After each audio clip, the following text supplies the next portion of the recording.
নমস্কার বন্ধুরা, কেমন আছো? আশা করি ভালো আছো। আমিও ভালো আছি। বন্ধুরা, আজকে এই যে দেখতে পাচ্ছ মরলা মাছ, এই মরলা মাছের একটা একদম ইউনিক রেসিপি তোমাদের সামনে শেয়ার করব।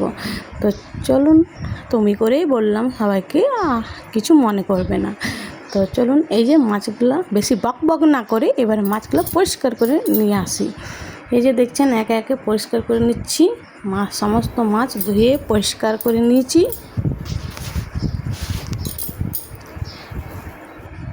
এখন এর মধ্যে নুন,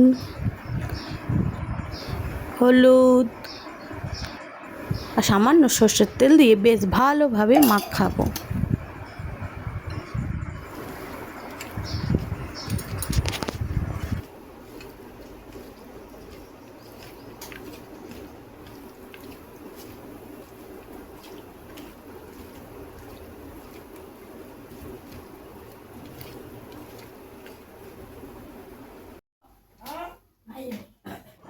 গ্যাসে কড়াই গরম হতে দিয়ে কড়াইয়ের মধ্যে তেল দিয়ে অনেকটা বেশি তেল পড়ে গেছে, তাই তেলটা তুলে নিতে হবে। কড়াইয়ে অনেকটা দিয়ে বেশ ভালোভাবে লাল লাল করে মাছ ভেজে নিতে হবে।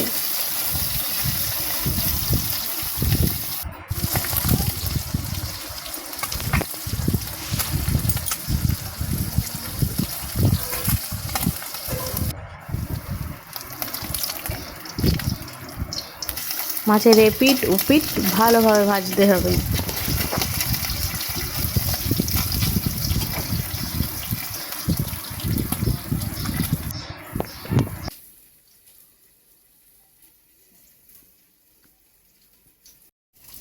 এখানে আমি সামান্য একটু তেঁতুল নিয়েছি।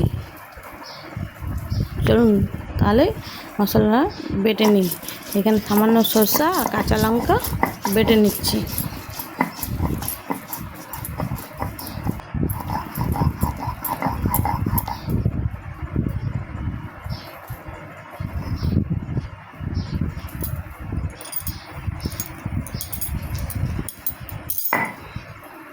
এই সরষা বাটা আমার মিক্সচারে পছন্দ হয় না। এই শিলনোড়ায় বাটার যে কাঁচা ঝাঁঝ আসে না, ওটা মিক্সচারে বাটারে পাওয়া যায় না। আর একটু সামান্য ওর সাথে পেঁয়াজ বেটে নিচ্ছি।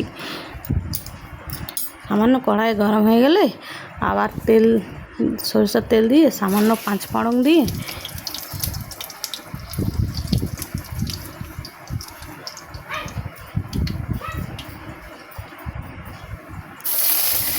ভালোভাবে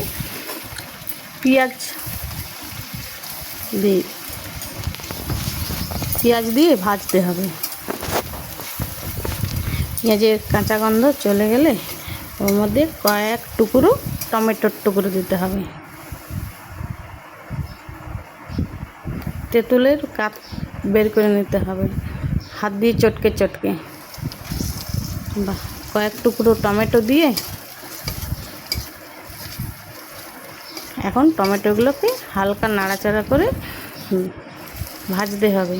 ওর মধ্যে হলুদ, লবণ পরিমাণ মতো, আর একটু কালারের জন্য সানরাইসের কাশ্মীরি লঙ্কা দিলাম।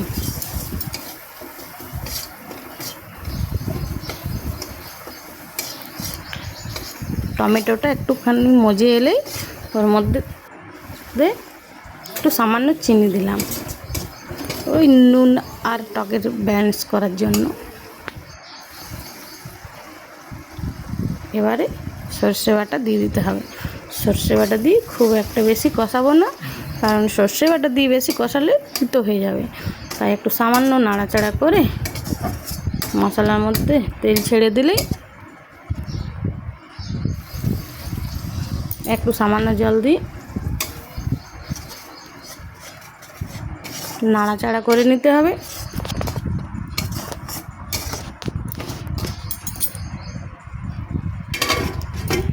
এবার চাপা দিয়ে দিতে হবে।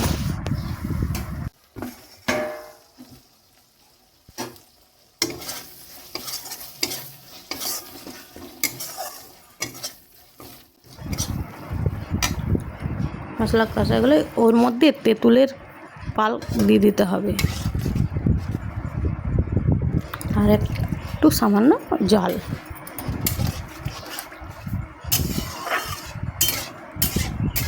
বেশ ভালোভাবে নাড়াচাড়া করে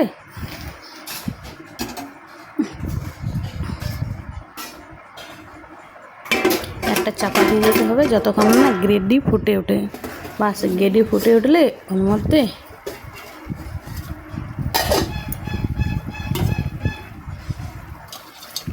ভাজা মাছ দিয়ে দিতে হবে।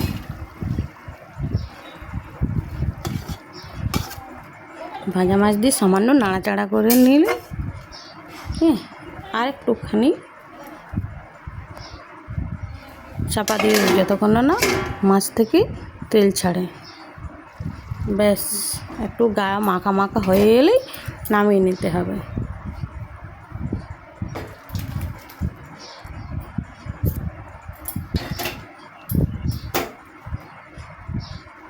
তাহলে মরলা মাছের রেসিপি তৈরি হয়ে গেল।